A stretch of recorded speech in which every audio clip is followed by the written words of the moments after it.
Le pape émérite Benoît XVI est décédé le 31 décembre 2022 à l'âge de 95 ans. On le savait affaibli depuis quelques jours.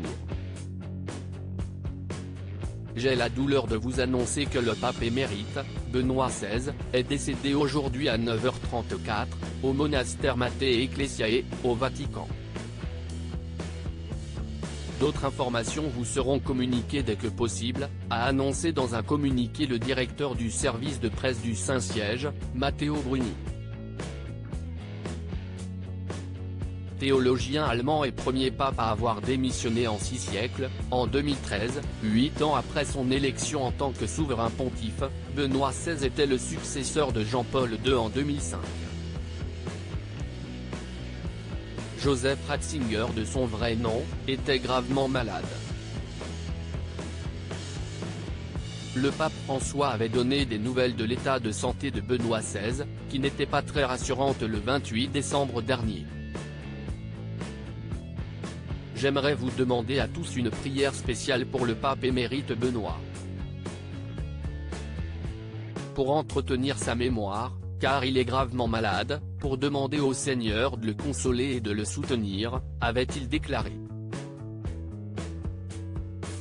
Depuis sa renonciation, l'ancien pape vivait dans un monastère au Vatican. Affaibli, en chaise roulante, il avait du mal à s'exprimer. En 2016 déjà, le secrétaire du pape émérite tenait des propos alarmants concernant l'état de santé de l'ancien souverain pontife. Joseph Ratzinger est en train de s'éteindre.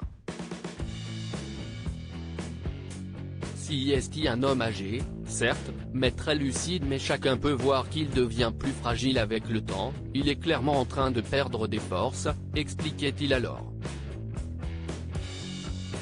À 24 ans, Joseph Ratzinger est ordonné prêtre, avant d'entrer à l'université de Munich, où il étudie la théologie et la philosophie.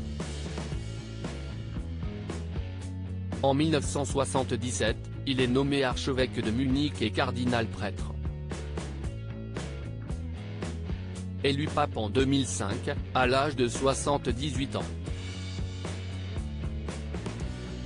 En choisissant son nom, le 265e pape s'inscrit dans les pas de Benoît XV, apôtre de la paix connu pour son travail diplomatique lors du tourbillon de la Première Guerre mondiale. Lors de son règne, Benoît XVI n'a pas vraiment fait évoluer l'Église catholique, que ce soit sur le célibat des prêtres ou l'ordination des femmes. Il est aussi resté hostile à une ligne plus souple face aux évolutions sociales, comme l'avortement ou l'euthanasie.